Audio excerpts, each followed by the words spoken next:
We are going to discuss about the class 8 chapter number 10 जो कि आपका है reaching the age of adolescence. तो उसके एक्सरसाइजेस सॉल्यूशंस को डिस्कस करने वाले हैं, ठीक है।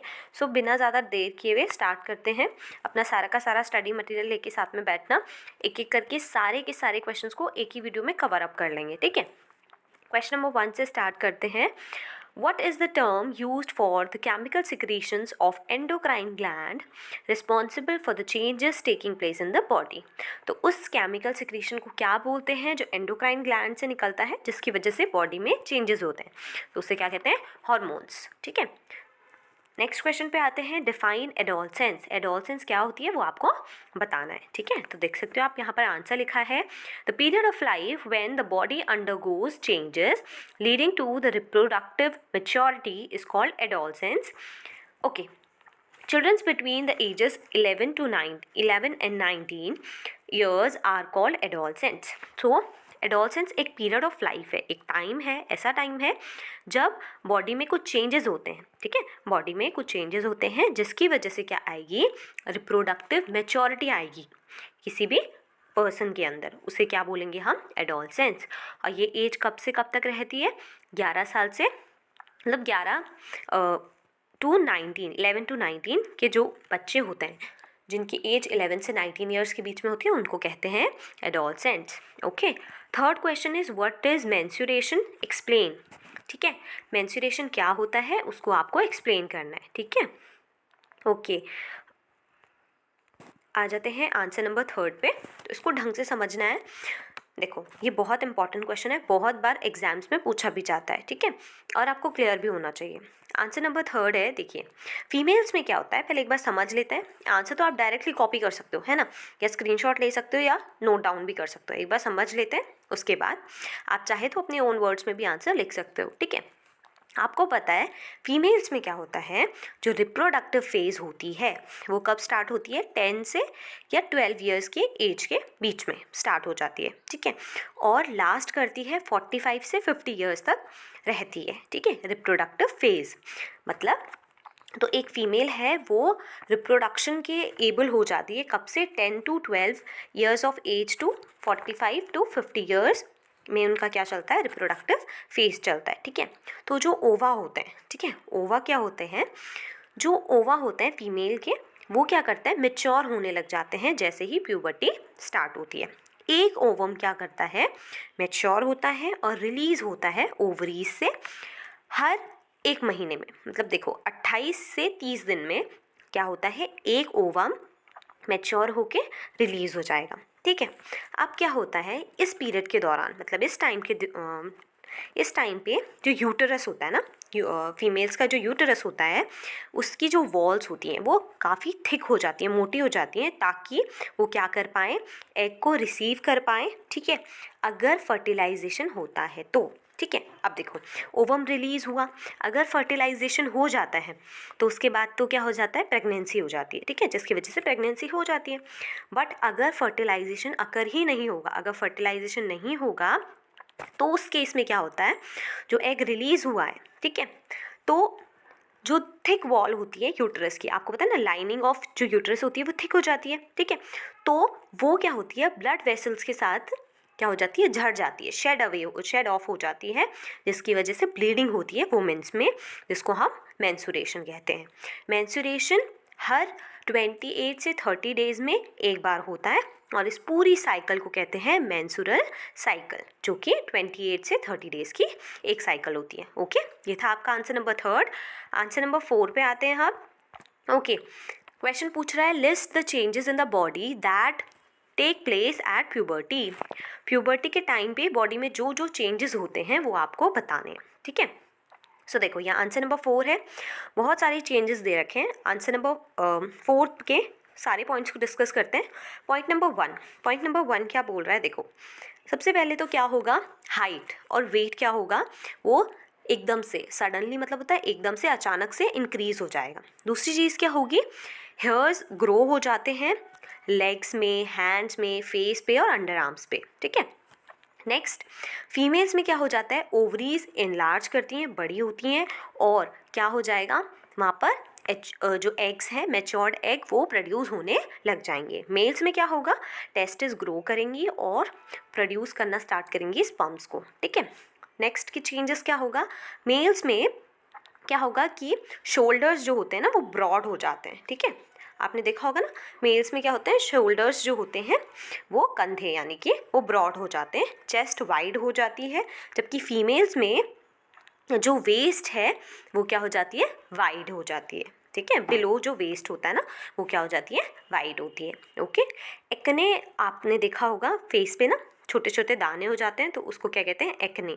एक्ने होने लग जाते हैं, ऑयल क्योंकि स्किन से बहुत ज़्यादा सिक्रीट होना स्टार्ट हो जाता है जिसकी वजह से क्या हो जाते हैं, एक्ने होना भी स्टार्ट हो जाता है। तो ये क्या थे कुछ चेंजेस जो बॉडी में होते हैं प्यूबर्टी के टाइम पे, ठीक है। प्यूबर्टी के टाइम पे जो चेंजेस होते हैं।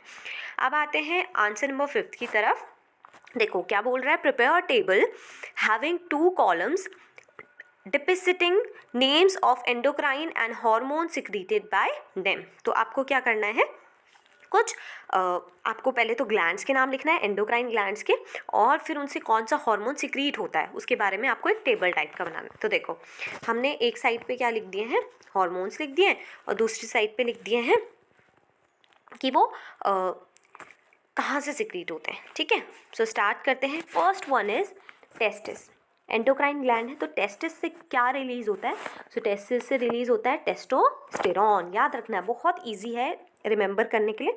टेस्टिस से मिलता जुलता क्या है, टेस्टोस्टेरॉन, ठीक है। ओवरी से देखो ओ कॉमन है तो ओवरी से रिलीज होगा एस्ट्रोजन।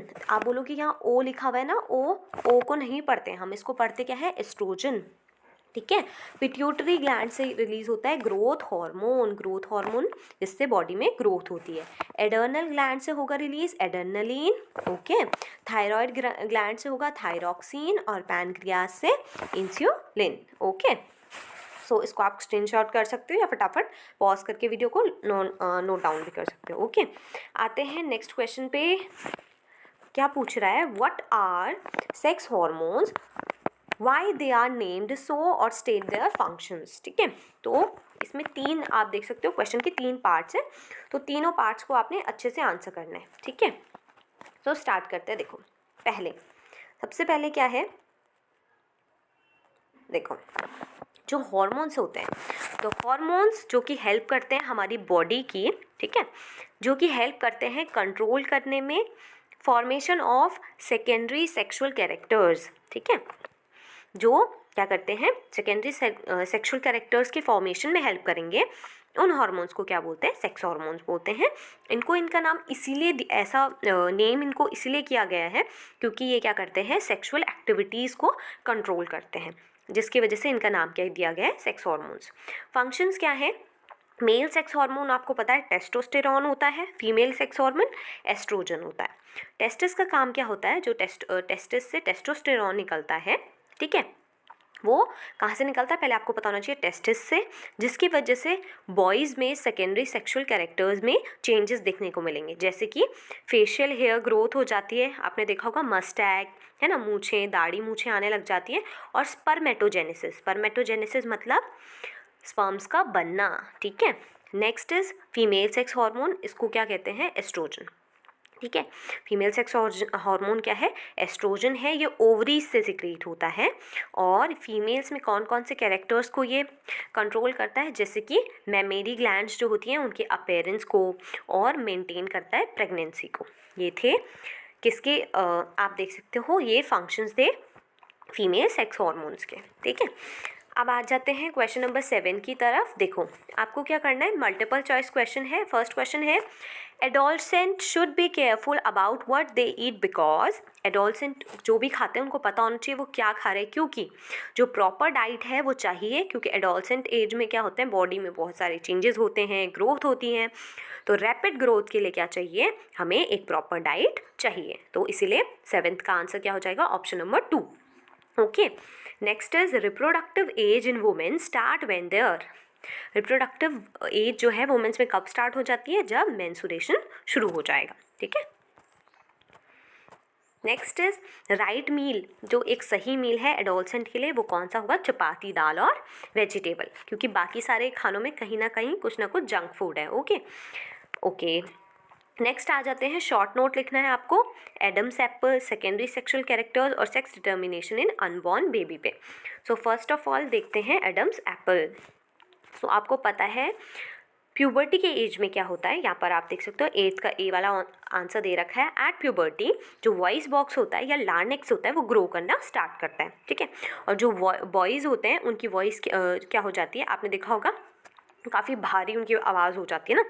तो क्या होता है कि बॉयज़ जो होते हैं उनके जो वॉइस बॉक्स होता है वो डेवलप होता है और वो उसका साइज़ जो होता है वो लार्जर हो जाता है, जिसकी वजह से जो बॉयज़ हैं उनके एक आप अगर थ्रॉट में देखोगे गले में तो एक प्रोट्रंडिंग पार्ट होता है जिसे हम क्या बोलते हैं? एडम्स एप्पल बोलते हैं। ओके आपने देखा भी होगा, नोटिस करना एडोलसेंट बॉयज़ में। Okay next is secondary sexual characters. तो ये वो कैरेक्टर्स होते हैं जो कि क्या होते हैं, जो ज़्यादा विजिबल होंगे और हमें मदद करेंगे डिस्टिंग्विश करने में, पहचानने में मेल और फीमेल के बीच में। उन्हें क्या कहते हैं? सेकेंडरी सेक्सुअल कैरेक्टर्स कहते हैं। जैसे कि फीमेल्स में क्या होता है? ब्रेस्ट का ग्रोथ हो जाता है, जबकि जो मेल्स होते हैं उनमें आप देखोगे तो फेशियल हेयर्स का ग्रोथ हो जाता है, जैसे कि मस्टैक, बियर्ड आने लग जाती है। ओके थर्ड है सेक्स डिटर्मिनेशन इन अ अनबॉर्न बेबी, ठीक है। तो इसको मैं देखो एक बार इसको थोड़ा सा समझ लो, इसको डायग्राम से समझते हैं तो ज़्यादा अच्छे से समझ आ जाएगा। ओके यहाँ पर आपके पास एक डायग्राम भी है, और अगर एग्ज़ाम पॉइंट ऑफ व्यू से पूछा जाता है, एग्ज़ाम में आता है, तो अगर आप इसको ड्रॉ करते हो तो बहुत अच्छी बात है, ठीक है। देखो आपको पहले एक बार मैं थोड़ा सा हल्का सा बता देती हूँ। देखो जो मेल्स और फीमेल्स होते हैं, ठीक है, तो ह्यूमन बींग्स में कितने पेयर ऑफ क्रोमोसोम्स होते हैं आपको पता है? 23 पेयर्स ऑफ क्रोमोसोम्स होते हैं, ठीक है। 2 जिनमें से क्या होते हैं? सेक्स क्रोमोसोम्स होते हैं, एक्स और वाई, ठीक है। फीमेल में आपको पता है, देखो फीमेल में है जो वो क्या होगा, फीमेल के में XX क्रोमोसोम्स होते हैं। कौन से? XX क्रोमोसोम्स होते हैं, ठीक है। और जो मेल होता है, ठीक है, देखो फीमेल में तो XX क्रोमोसोम्स होंगे और मेल में क्या होंगे? XY दोनों होते हैं, ठीक है। तो बर्थ ऑफ अ गर्ल होगा या बॉय, ये किस पे डिपेंड करता है? मेल पे, ठीक है, हमेशा याद रखना। क्योंकि देखो क्योंकि फीमेल की साइड से तो हमेशा एक्स क्रोमोसोम ही आएगा ना, मेल की साइड से जो क्रोमोसोम होता है वो एक्स भी हो सकता है और वाई भी हो सकता है। अगर एक्स क्रोमोसोम, ठीक है, एक्स से मिल जाएगा तो क्या फॉर्म होगा? वहाँ पर गर्ल बॉर्न होगी, ठीक है। और अगर वाई क्रोमोसोम किससे मिलता है? एक्स से मिलता है, तो क्या आपका बर्थ किस चीज़ का होगा? तो बॉय का, ठीक है। सो ये क्या था? Sex determination in humans. आप चाहे तो ये वाला डायग्राम भी बना सकते हो, ठीक है। पहले थोड़ा बहुत उसके बारे में लिख करके और उसके बाद इस डायग्राम को आप ड्रॉ कर सकते हो, ठीक है। डायग्राम इन द सेंस कि यहाँ पर आपको ये बॉय और गर्ल बनाने की ज़रूरत नहीं है। यहाँ बॉय सीधे XY और उसके नीचे से बॉय लिख सकते हो और XX करके गर्ल लिख सकते हो। ओके और इसमें आंसर कुछ पहले आपको मैं बता देती हूँ, ऐसे आंसर लिखना है और आंसर लिखने के बाद आपको क्या करना है? वो डायग्राम को ड्रॉ करना है। आप चाहो तो उसका फटाफट से स्क्रीनशॉट ले लो या वीडियो को पॉज करके नोट डाउन कर लो। ओके सो ये आंसर लिखने के बाद आप चाहे तो वाला डायग्राम बना सकते हो, आंसर आपका काफ़ी ज़्यादा इफेक्टिव लगेगा। ओके नेक्स्ट क्वेश्चन पे आ जाते हैं। ये है आपका वर्ड गेम है, ठीक है। वर्ड गेम स्टार्ट करते हैं। पहला है प्रोट्रंडिंग वॉइस बॉक्स इन बॉयज़। जो प्रोट्रंडिंग वॉइस बॉक्स होता है बॉयज़ में वो क्या होता है, उसे क्या कहते हैं? तो आपने अभी भी पढ़ा था, that is called Adam's apple. Across में आपको फिल करना है एडम्स एप्पल। ओके नेक्स्ट है ग्लैंड विदाउट डक्ट, जिस ग्लैंड में डक्ट नहीं होता है, ठीक है, जिसको कोई रास्ते की ज़रूरत नहीं है। So that is endocrine gland. तो कौन सी ग्लैंड हो जाएगी? एंडोक्राइन ग्लैंड, ठीक है। Next is endocrine gland attach to brain. उस एंडोक्राइन ग्लैंड का नाम लिखो जो क्या है? ब्रेन से आपकी अटैच होती है, तो उसका नाम क्या हो जाएगा? दैट इज पिट्यूटरी, ठीक है। कौन सी ग्लैंड हो जाएगी? Pituitary gland. Next is secretion of endocrine gland. Endocrine gland से क्या सीक्रेट होता है? तो आंसर क्या हो जाएगा, हॉर्मोन्स। पैनक्रियाटिक हार्मोन किसको कहते हैं, तो वो कहते हैं इंसुलिन को, ठीक है। अभी हम एक्रॉस वाले देख रहे हैं, फीमेल हार्मोन क्या होगा, एस्ट्रोजन। ओके, अब डाउन वाले में आते हैं तो मेल हार्मोन कहते हैं किसे, टेस्टोस्टेरॉन, ठीक है। और सेकेंड है सिक्रीट थायरॉक्सिन कहाँ से सिक्रीट होता है, तो इसका आंसर हो जाएगा thyroid gland, okay. Next is teen age के लिए दूसरा टर्म कौन सा यूज होता है, another term for teen age, तो क्या यूज करते हैं, अभी अभी हमने पढ़ा था, दैट इज कॉल्ड क्या, दैट इज कॉल्ड एडोलसेंट, ठीक है। उसको हम क्या बोलते हैं, एडोलसेंट, ठीक है, एडोलसेंस एज बोलते हैं उसको, ठीक है। Next is hormone reach there here through blood stream से डायरेक्टली हार्मोन कहाँ पहुँचते हैं, एंडोक्राइन ग्लैंड के, सो वो पहुँचते हैं टारगेट साइट पे, ठीक है। वॉइस बॉक्स को क्या बोलते हैं, सिक्स्थ वाला, लार्नेक्स।